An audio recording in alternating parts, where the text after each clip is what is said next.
The stars had always been silent above Earth. For millions of years, humans looked up at the night sky and wondered if they were alone.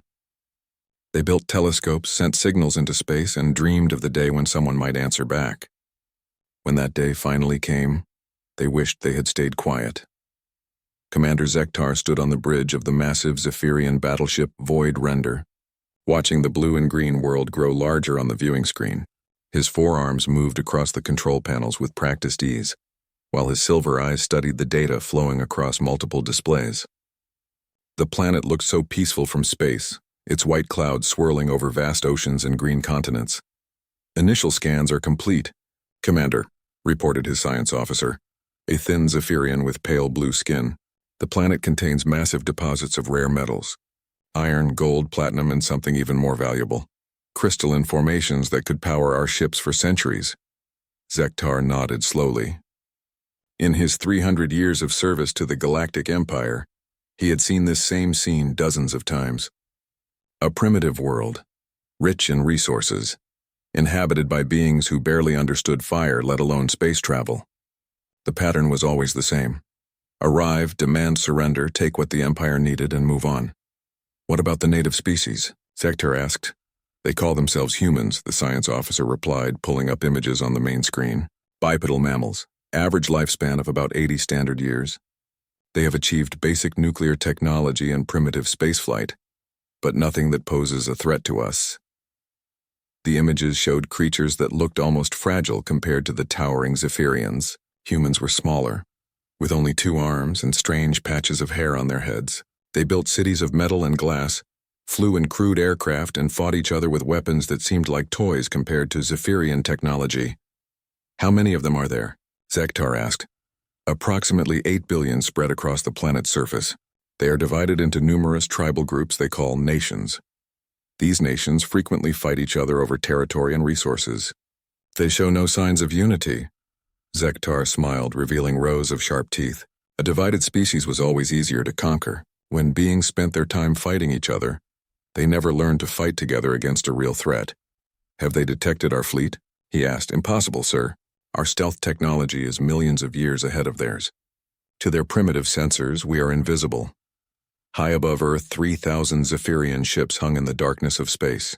Each vessel was the size of a human city, armed with weapons that could crack planets in half. The Empire had been building this fleet for over 1,000 years, conquering world after world, adding the resources of each defeated species to their growing power. The Zephyrians themselves were ancient. Their civilization had risen when Earth's continents were still forming. They had mastered faster-than-light travel when the first fish crawled onto land. They ruled over 4,000 star systems, commanding the obedience of 600 different species. Some had surrendered without a fight. Others had resisted and been crushed. All had learned to fear the silver ships that brought the Empire's will to the galaxy. "Sir, we are receiving a transmission from the Imperial Palace," announced the communications officer. The air above the bridge shimmered, and suddenly Emperor Vexthul himself appeared as a glowing hologram. The Emperor stood 12 feet tall, his dark blue skin covered in the golden tattoos that marked his royal status. His 6 arms moved in the ritual greeting, and every Zephyrian on the bridge immediately bowed. "Commander Zektar," the Emperor's voice boomed through the ship's speakers, "you have reached the target world." "Yes, Your Imperial Majesty. The planet called Earth is rich beyond our projections. The resources here could fuel the Empire's expansion for the next millennium." "Excellent. Begin the standard pacification protocol. Give the natives the usual terms: surrender and live as our servants, or resist and face extinction. How long do you estimate before complete conquest?" Zektar looked at the peaceful blue world on his screen. The humans were still going about their daily lives, completely unaware that their entire civilization was about to change forever. Their primitive spacecraft moved slowly between their planet and its single moon. Their radio signals chattered with music, news, and entertainment. They had no idea that death hung silent in the space above their heads. "Based on similar operations, Your Majesty, I estimate 3 days for complete surrender. A week at most if they choose to resist. Their technology is so primitive that our landing forces could conquer the entire planet with a single legion." "Very good. The Empire needs those resources quickly. Our expansion into the Andromeda Galaxy requires more ships, and this world's materials will provide them." "Do not disappoint me, Commander." The hologram faded, leaving Zektar alone with his crew. He looked around the bridge at his officers, all veterans of countless conquests, all certain of their superiority over the primitive beings below.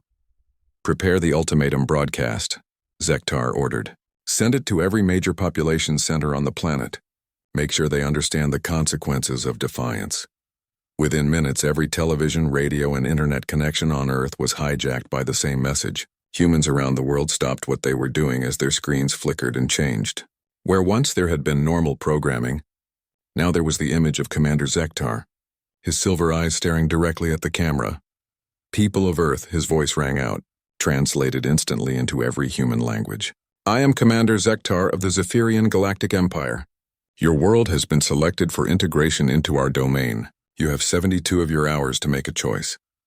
In living rooms and offices around the world, humans stared in shock at the alien face on their screens. Some thought it was a movie or a prank. Others felt a cold fear creeping up their spines. "You may surrender peacefully and accept your place as servants of the Empire. You will provide us with your planet's resources and your labor. In return, we will allow your species to continue existing under our protection. This is the choice of wisdom." The image shifted to show the massive Zephyrian fleet hanging in space above Earth. 3,000 ships of unimaginable size and power. Or you may choose to resist. In this case, we will take what we need by force. Your cities will burn. Your armies will be destroyed. Your species will be reduced to a number that can be easily controlled. This is the choice of foolishness. The camera returned to Zektar's face, his expression cold and certain. "You have 72 hours to decide. We suggest you choose surrender. We have conquered 600 worlds. We have never been defeated. We are eternal. We are inevitable. We are the Empire." The transmission ended, leaving 8 billion humans staring at blank screens. In the silence that followed, the world held its breath. Some wept, some prayed, some reached for weapons. But in government buildings around the world, in military command centers and research facilities, a different reaction was taking hold. Humans had spent their entire history fighting each other, but they had never faced a threat like this before. For the first time in their species' existence, they had a common enemy. Above them, Commander Zektar watched and waited. He had seen this moment many times before. Soon, the primitive beings would realize they had no choice but to surrender. Soon, Earth would join the Empire. He had no idea that humanity was about to teach the galaxy a lesson it would never forget. The first emergency session of the United Nations in history lasted 18 hours without a single break. Representatives from every nation on Earth sat in the Great Hall, their faces grim under the harsh lights. Translation devices worked overtime as languages mixed and voices rose. Outside, millions of people gathered in the streets, holding signs, praying, and demanding answers that no one had. Secretary General Maria Santos stood at the podium, her hands gripping the edges as she looked out at the assembled delegates. Behind her, a massive screen showed the alien fleet hanging in space above Earth like a cloud of death. "We have less than 48 hours remaining," she said, her voice steady despite the fear in her eyes. "The question before us is simple. Do we surrender our freedom or do we fight for it?" The Russian representative stood first. "Fight with what?" "You saw their ships. We have nuclear weapons, but they probably have shields that could stop our entire arsenal. This is not a war we can win." "Then what do you suggest?" asked the American delegate. "That we become slaves to aliens. That we mine our own planet for their benefit while they treat us like animals?" The Chinese representative activated her microphone. "Perhaps we could negotiate. Offer them some resources in exchange for our independence." Maria shook her head. "I have attempted contact 17 times. They do not respond to our communications. They have made their terms clear: total surrender or total war." In the back of the hall, General Harrison of the Allied Military Command stood up. He was a tall man with gray hair and scars from a dozen conflicts. "Madam Secretary General, with respect, we are looking at this wrong. Yes, their technology is superior, but they are not gods. They are living beings, and living beings can be killed." Murmurs rippled through the assembly. The general continued, "We have something they do not expect. We have been fighting wars for thousands of years. We know how to adapt, how to survive, how to turn our enemies' strengths against them." "General," the British delegate interrupted, "this is not some tribal conflict. These beings have conquered 600 worlds. They have technology we cannot even understand. Which is exactly why they will underestimate us, Harrison replied. They expect us to surrender or die quickly. They do not expect us to learn, to change, to become something new. Every human conflict has taught us one thing. We survive by becoming whatever we need to be. The Japanese representative leaned forward. What are you suggesting? I am suggesting we vote for war, but not the kind of war they expect. We unite every military force on this planet. We share every piece of technology, every tactical plan, every resource. For the first time in human history, we stop fighting each other and fight as one species. The Brazilian delegate stood up. And if we lose? If we choose war and they destroy us? General Harrison's voice was quiet but firm. Then we die as free beings. But I do not think we will lose. These aliens have conquered worlds that surrendered easily. They have never faced humans who refuse to give up. The debate continued for 6 more hours. When the final vote came, it was closer than anyone expected. 51% for resistance, 49% for surrender. Humanity had chosen war by the narrowest of margins. Commander Zektar received the response exactly 72 hours after his ultimatum. He stood on his bridge expecting to hear words of surrender. Instead, he heard something that surprised him. This is Secretary General Maria Santos of the United Earth Government. The transmission began. We have received your ultimatum and we reject it completely. Earth is our home and we will defend it. If you want our resources, you will have to take them from our dead hands. Zektar blinked his silver eyes in surprise. In 300 years, he had never heard such defiance from a primitive species. His science officer looked up from his instruments, confusion clear on his face. Sir, they said United Earth Government. Our intelligence indicates these beings were divided into nearly 200 separate nations just 3 days ago. Impossible, Zektar replied. Primitive species cannot unify so quickly. It must be a bluff. But the orbital scans told a different story. Across Earth's surface, military forces were moving with unprecedented coordination. Nuclear weapons were being relocated to hidden bunkers. Industrial facilities were switching to military production. Most shocking of all, scientists from different nations were sharing research that had been kept secret for decades. Sir, the communications officer reported, we are detecting massive data transfers between all major human settlements. They are sharing military technology, scientific data, even their entertainment and cultural information. It is as if they are trying to merge their entire civilization into one entity. Zektar felt a small stirring of unease. He had seen desperate species before, but this level of sudden cooperation was unusual. Still, it did not matter. The Empire's technology was millions of years ahead of anything these humans could produce. Begin the demonstration, he ordered. Destroy one of their major military installations and one of their cities. Something large enough to make them understand their helplessness.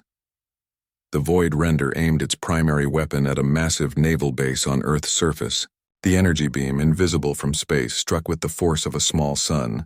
In seconds, the entire base and 10 miles of surrounding ocean simply vanished, leaving behind a perfectly circular crater filled with glass.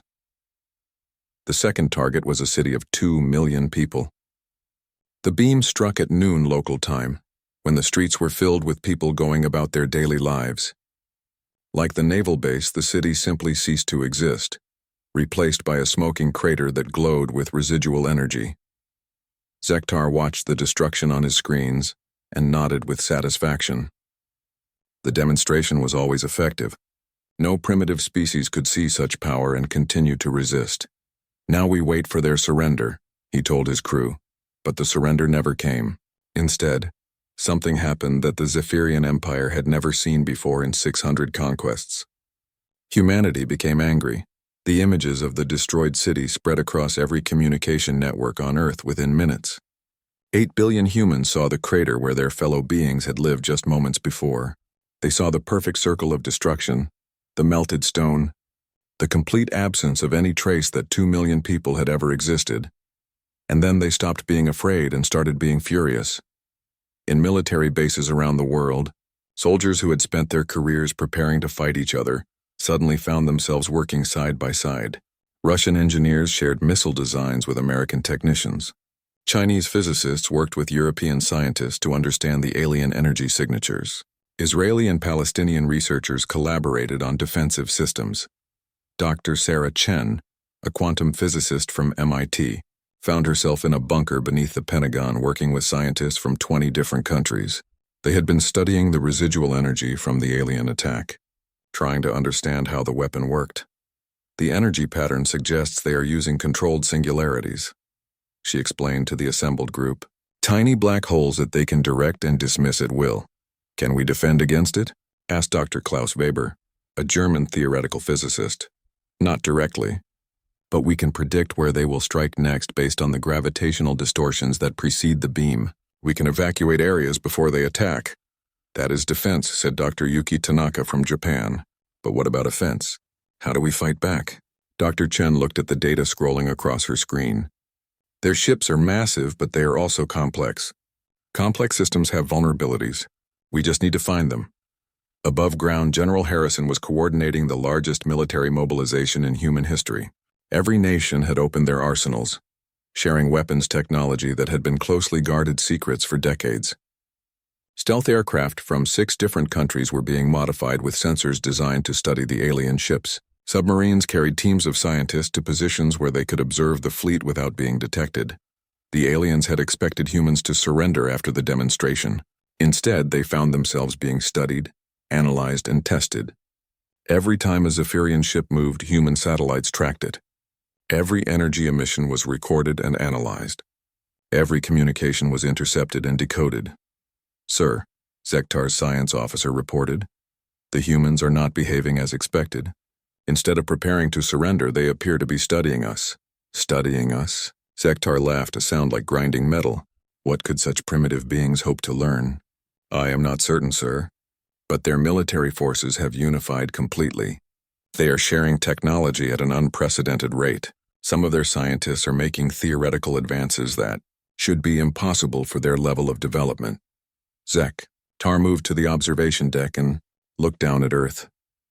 The planet looked the same as before. Blue oceans, white clouds, green continents. But something had changed.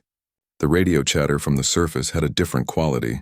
Where once there had been hundreds of different voices speaking hundreds of different languages, now there was a unified tone. Humanity was speaking with one voice. It does not matter, he said finally. Prepare the landing forces. We will take the planet by force and be done with it. 10,000 troops should be sufficient to control such a primitive world. 6 months after the first Zephyrian boots touched Earth soil, Commander Zektar stood in the ruins of what had once been his forward command post. The building around him was twisted metal and broken concrete, still smoking from the latest human attack. His silver armor was scratched and dented, his face marked with cuts that had not yet healed. Report, he demanded from his communications officer, who was hunched over a damaged console. 18 more outposts attacked in the last 24 hours. Sir, the officer replied, his voice strained. The humans used some kind of explosive device that seems to be based on our own power cores. They are turning our technology against us. Zektar clenched his 4 fists. This was not supposed to happen. The conquest of Earth should have been completed months ago. Instead, his occupation force was trapped in a nightmare of endless guerrilla warfare against an enemy that seemed to learn and adapt faster than should be possible. The first week had gone according to plan. Zephyrian transport ships had landed near major human cities, and 10,000 elite soldiers had deployed with orders to establish control points. They had expected token resistance followed by quick surrender. Instead, they had walked into carefully prepared traps. The humans had evacuated their cities and withdrawn to hidden positions in mountains, forests, and underground bunkers. When the Zephyrians moved to secure strategic locations, they found themselves under attack from all directions by weapons they had never seen before. Sir, his tactical officer approached cautiously. We have lost another supply convoy. The humans used modified aircraft to deliver kinetic projectiles. They somehow calculated the exact trajectory needed to penetrate our transport shields. How is that possible? Zektar demanded. Their mathematics should not be advanced enough for such calculations. I do not know, sir. But they are learning faster than any species we have encountered. When we adapt our tactics, they adapt theirs even faster. It is as if they can think like us. In a hidden bunker 200 feet beneath the Rocky Mountains, Dr. Sarah Chen was working with a team of scientists and engineers who had once been enemies. Russian weapons specialists worked alongside American computer programmers. Chinese materials scientists collaborated with Iranian explosive experts. The old national boundaries meant nothing now. We have successfully reverse-engineered another piece of their technology, announced Dr. Pavel Volkov, a Russian physicist who had once designed nuclear weapons. Their energy cells operate on principles similar to our antimatter theories, but much more stable. Dr. Chen looked up from her workstation where she was analyzing captured Zephyrian equipment. Can we weaponize it? Already done, replied Captain Martinez, a former American Special Forces officer who now commanded a joint strike team. We have built 15 explosive devices using their power cores. Each one has the destructive force of a nuclear weapon, but without the radiation. Good, said General Harrison, who was coordinating resistance operations from this underground facility. What about the transport ships? Their shields are adaptive, explained Dr. Tanaka, but they have a critical weakness. The shield generators cycle every 3.7 seconds to prevent overload. During that cycle, there is a gap of exactly 0.2 seconds when they are vulnerable. Can our pilots hit a target that small? Harrison asked. Captain Martinez smiled grimly. Human pilots have been doing impossible things for over a century, sir. We just need to give them the right weapons. Above ground, the war was unlike anything the galaxy had ever seen. The Zephyrians had been trained to fight conventional battles against organized armies. They were not prepared for human ingenuity and desperation. Human engineers had built weapons from alien technology and Earth materials. Farmers used modified tractors to carry explosive devices. Scientists created biological weapons specifically designed to target Zephyrian physiology. Children too young to fight served as scouts and messengers, moving through ventilation systems in abandoned buildings. But the most shocking development was how quickly humans learned to use captured alien equipment. Where other species took decades to understand Zephyrian technology, humans were piloting captured spacecraft within weeks. Captain Lisa Park had been a test pilot for experimental aircraft before the invasion. Now she sat in the cockpit of a modified Zephyrian fighter, her hands moving over alien controls that had been labeled with human symbols. Control, this is Strike Leader, she spoke into her communication device. We have visual contact with the target convoy. Copy that, Strike Leader, came the reply from the underground command center. Remember, you have a 0.2-second window when their shields cycle. Hit them hard and get out. Captain Park looked at her instruments. Her aircraft had been built by humans using a mixture of Earth technology and alien components. It should not have been possible to create such a hybrid, but human engineers had found a way. Strike Team, this is Strike Leader. Attack in formation. Target the lead transport during shield cycle. Mark. The 6 human aircraft dove from the clouds toward the Zephyrian convoy, moving slowly across the desert below. Their weapons had been designed in underground laboratories by scientists who had once competed against each other, now working as one team. The timing had to be perfect. 3.6 seconds, 3.7 seconds. Now, the kinetic projectiles struck the lead transport at exactly the moment its shields went down. The massive vehicle, which had been designed to survive orbital bombardment, split apart like an egg. The explosion sent debris flying for miles. Direct hit, Captain Park reported as her team pulled away from the destruction. Target destroyed. No casualties to our forces. On his damaged command ship, Commander Zektar watched the destruction of yet another convoy. His tactical displays showed the impossible precision of the human attack. They had hit his transport at the exact moment of shield vulnerability, using weapons that combined alien and primitive technology in ways that should not work. How many ships have we lost this month? He asked his aide. 237, sir. The humans are capturing our technology faster than we can replace it. Zektar stared at the tactical display showing human forces moving across the planet. Red dots marked confirmed resistance cells. There were thousands of them, connected by communication networks that used both human and alien technology. And our reinforcements? The Emperor has denied our request for additional forces. He believes we should be able to handle a primitive species with our current resources. Then the Emperor does not understand what we are facing, Zektar said quietly. In the deepest levels of the underground command center, human scientists were working on something that would have been impossible just 6 months earlier. They had successfully captured a small Zephyrian scout ship intact and were reverse engineering its faster-than-light drive. The mathematics are incredibly complex, Dr. Chen explained to General Harrison, but the basic principles are sound. They fold space-time to create a tunnel between 2 points. Can we build our own? Harrison asked. We can do better than that, Dr. Chen replied. We can modify their existing ships to accept human control systems. We already have pilots learning to fly them. How long until we can strike at their home fleet? 2 weeks, maybe 3. Harrison nodded. Do it. It is time to take this war to them. Unknown to the Zephyrians, humanity had been preparing for more than just planetary defense. Hidden in mountain caves and underground facilities, human workers were building weapons of war using alien technology. But these were not just ground-based weapons. In a converted missile silo in Montana, engineers were assembling humanity's first faster-than-light spacecraft.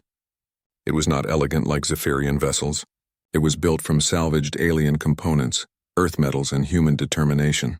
It looked like a weapon because that was exactly what it was. Captain James Morrison had been selected to pilot humanity's first interstellar warship. He had flown everything from fighter jets to space shuttles, but nothing had prepared him for alien technology.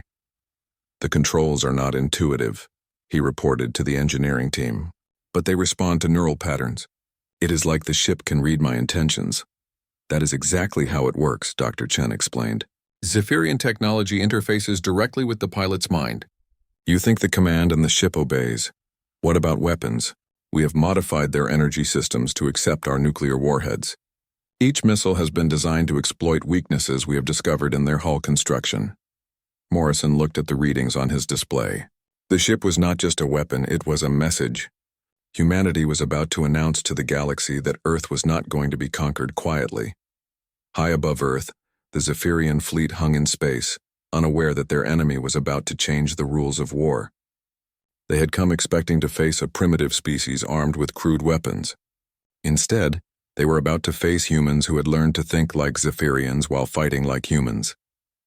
In the command center, General Harrison looked at the reports flowing in from resistance cells around the world. Every day, humans grew stronger. Every day, they learned more about their enemy. And now, for the first time since the invasion began, they were ready to strike back. Launch the ship, he ordered. 200 miles away, Captain Morrison felt the alien engine come to life beneath him. Emperor Vexithul stood in his throne room aboard the massive Imperial dreadnought Eternal Dominion, watching reports flow in from across the galaxy. Each message brought worse news than the last. His golden tattoos, which had once marked him as the conqueror of 1,000 worlds, seemed to dim in the cold light of the tactical displays. Your Imperial Majesty, his communications minister approached the throne with obvious fear. We have received another distress call from the Kepler system. The human fleet has liberated 3 more worlds in the past week. Human fleet? The Emperor's voice boomed through the chamber.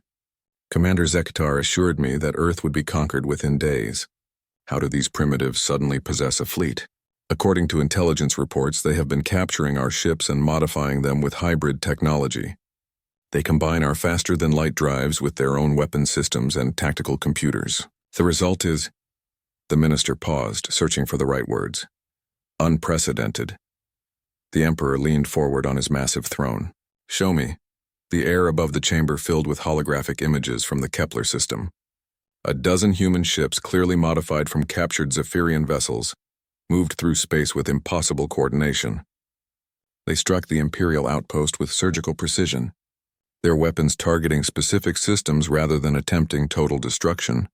They disabled our shields, captured our garrison, and freed the local population in less than 6 hours, the minister continued. But they did not destroy the infrastructure. They left the mining facilities intact and operational. Why would they do that? The Emperor demanded. Because they gave control of the facilities to the native Keplerian people. The humans are not conquering these worlds. They are liberating them. Emperor Vexthul felt something he had not experienced in over 3,000 years of rule. Uncertainty. The Zephyrian Empire had been built on a simple principle. Superior technology overwhelmed primitive resistance. But these humans were not fighting like primitives. They were fighting like Zephyrians, but with tactics that made no sense according to galactic warfare doctrine. What of the other subjugated species? How are they reacting to these liberations? The minister's expression grew even more worried. That is the real problem, Your Majesty. The humans are not just freeing worlds, they are spreading ideas. Everywhere they go, they tell the local populations that the Empire can be defeated. They share technology and tactical knowledge. Rebellions are breaking out on worlds that have been peaceful for centuries. On the bridge of the human ship, Terra's Vengeance, Captain Morrison was reviewing battle plans with his diverse crew. The ship's command center was a bizarre mixture of sleek alien technology and jury-rigged human equipment. Cables and wires ran along walls that had been designed for beings twice human size, while computer screens displayed information in a mixture of human languages and captured Zephyrian symbols. "Target analysis complete," reported Lieutenant Chen, the ship's science officer and daughter of Dr. Sarah Chen. "The Rigel outpost has a garrison of 500 Zephyrian soldiers and controls a population of approximately 2 million Rigelians." "What? Do we know about the local species?" Morrison asked. "Rigelians are aquatic beings with natural resistance to energy weapons," replied Chief Warrant Officer Kowalski, who had once been a Marine sergeant. "They have been enslaved for over 400 years, forced to harvest rare minerals from underwater deposits." Morrison studied the tactical display. The human fleet had grown to 30 ships in just 6 months, each one a unique combination of captured alien technology and human innovation. They had freed 17 worlds so far, and each victory had brought new allies and new resources. "What about orbital defenses?" "Standard Imperial setup," reported the tactical officer. "Energy shields, automated defense platforms, and a small patrol fleet. Nothing we have not handled before." Morrison nodded. The humans had learned that Zephyrian defenses were designed to stop conventional attacks by organized fleets. They were not prepared for the hit-and-run tactics that humans had perfected during their own wars. "Begin the operation. Remember, our goal is liberation, not destruction. We want those people alive and free."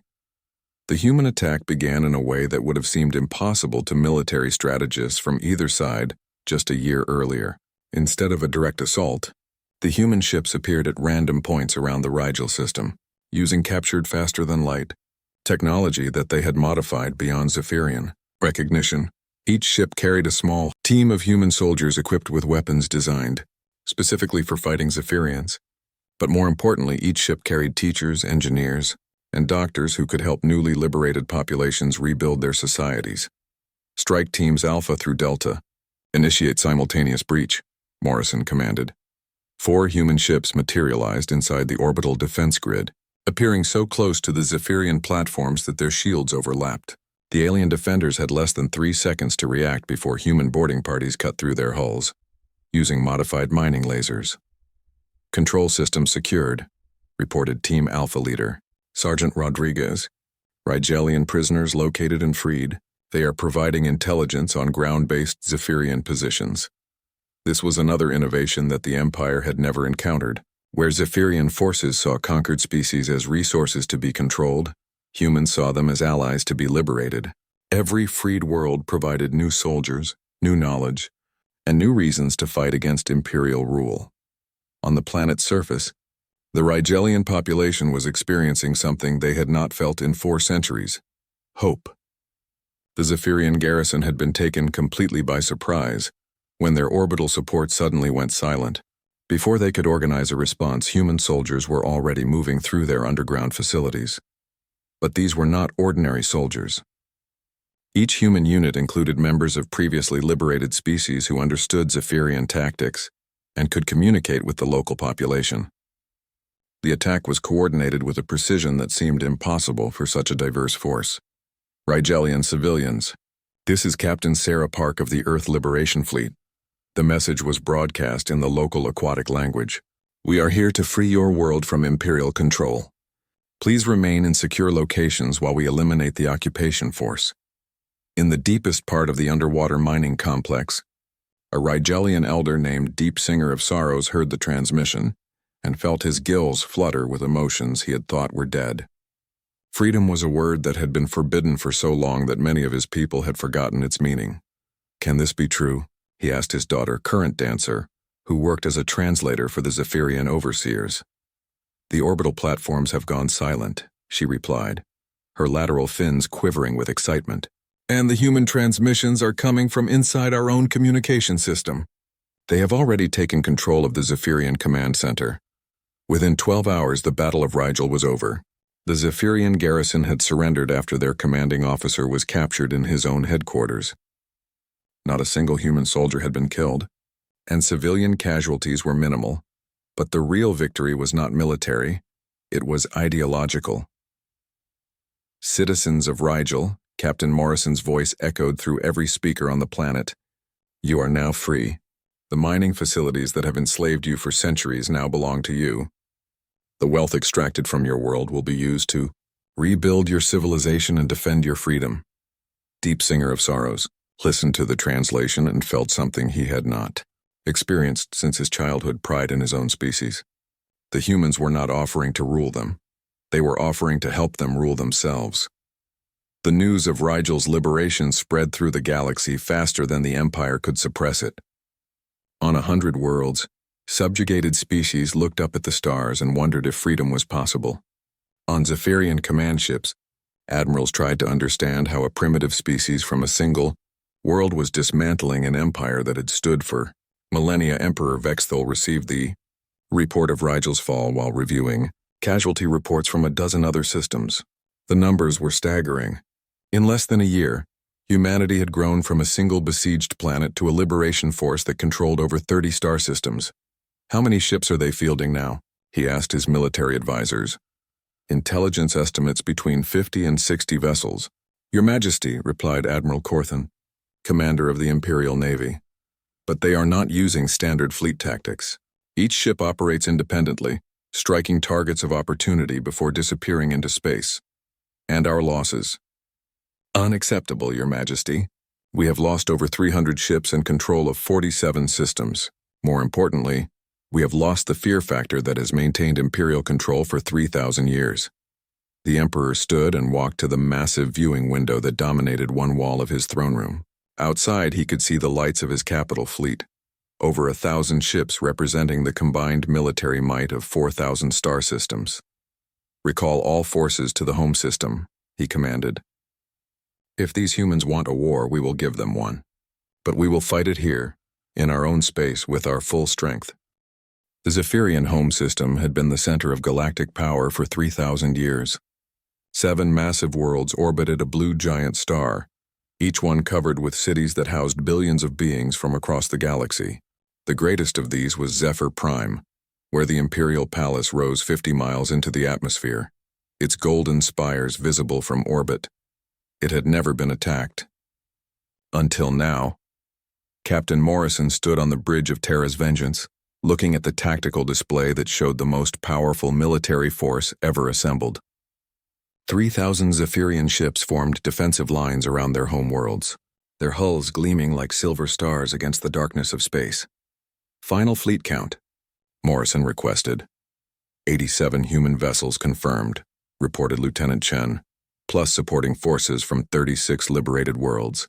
Total Allied fleet strength, 423 ships. The odds were still overwhelming. Even with their technological innovations and tactical advantages, humanity was outnumbered 7-1. But Morrison had learned something important over the past year. Wars were not won by numbers alone. Signal from the flagship, his communications officer announced. Admiral Santos is requesting all commanders to connect for final briefing. The holographic projection system activated, and suddenly Morrison found himself in a virtual command center with every human captain and their alien allies. Admiral Santos, who had once been Secretary General of the United Nations, stood at the center of the group. Captains, she began, 3 years ago, Earth was a divided world facing extinction. Today we lead an alliance of free species preparing to end 3 millennia of imperial tyranny. Whatever happens in the next few hours, remember that we have already achieved the impossible. Morrison looked around at the faces surrounding him. Captain Rodriguez, a former Marine who now commanded a ship crewed by freed Rigelians. Captain Okafor, whose vessel was powered by technology shared from 6 different worlds. Captain Liu, whose crew included humans and aliens working together as equals. Our objective is not conquest, Admiral Santos continued. We seek the unconditional surrender of the Zephyrian Empire and the liberation of all subjugated species. If Emperor Vexthul chooses to surrender, we will accept. If he chooses to fight, we will give him a war unlike any the galaxy has ever seen. Deep in the Imperial Palace on Zephyr Prime, Emperor Vexthul stood in his war room surrounded by his highest military commanders.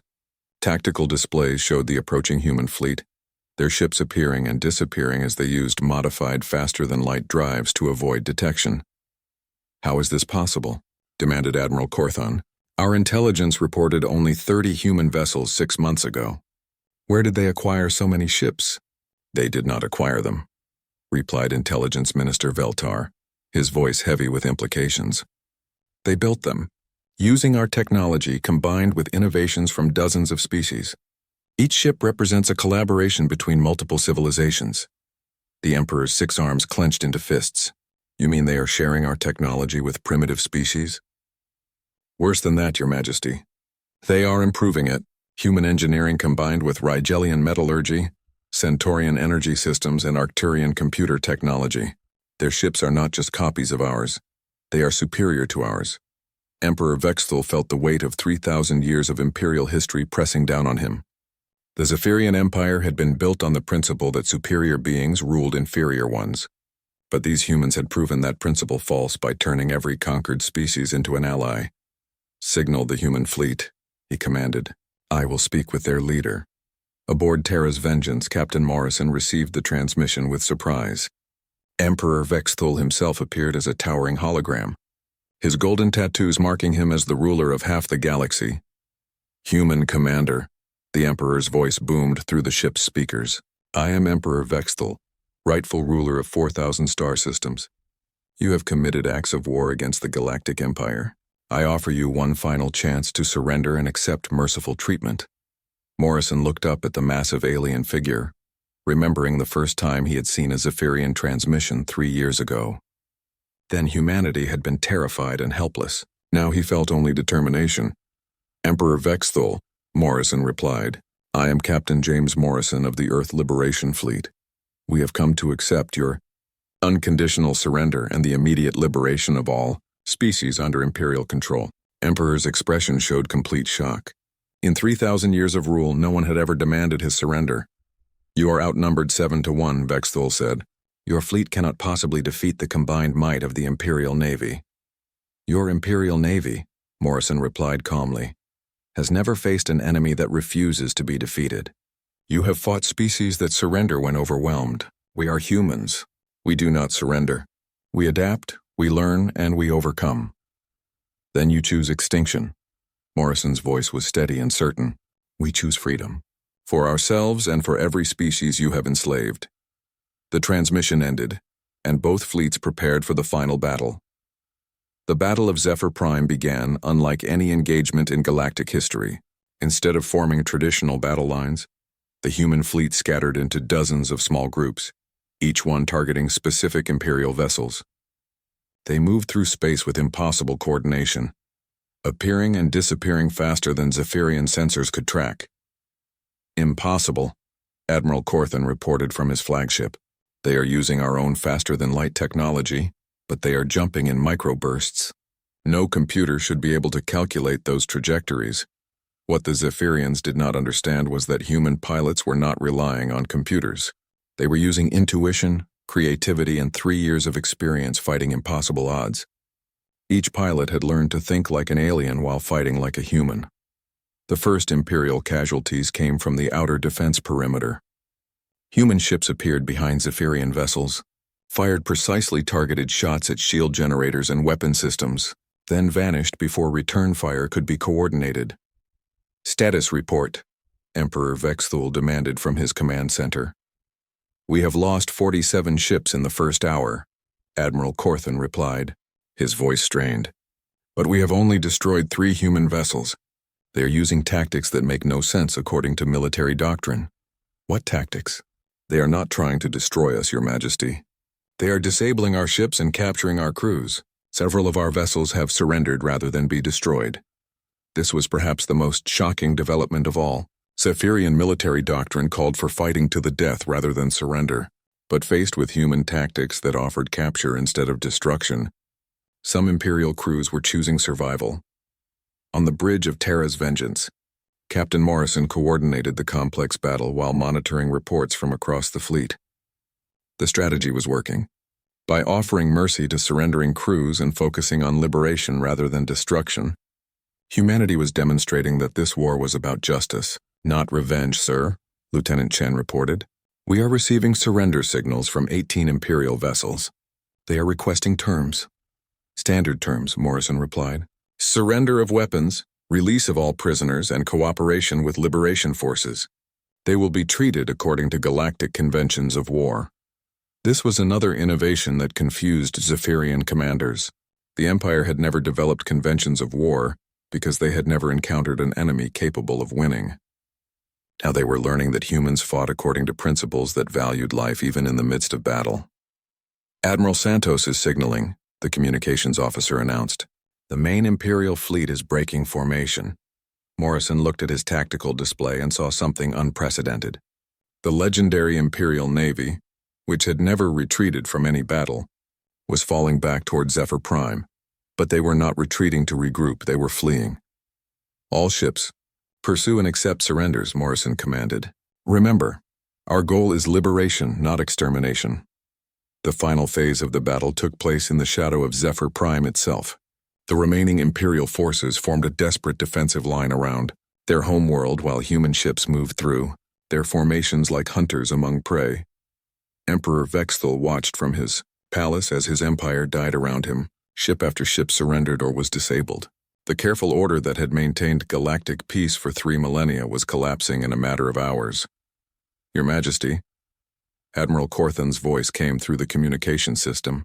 My flagship is surrounded. We cannot continue to fight. I am requesting permission to surrender. The Emperor closed his eyes. In his 3,000-year reign, he had never heard those words from one of his commanders. Permission granted, he said quietly. Within 6 hours, the Battle of Zephyr Prime was over.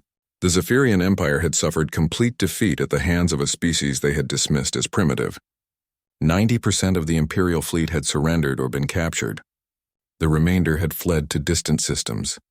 Captain Morrison stood on the observation deck of his ship, looking down at Zephyr Prime. The planet that had ruled the galaxy for 3 millennia was now surrounded by ships flying the flags of a dozen different worlds.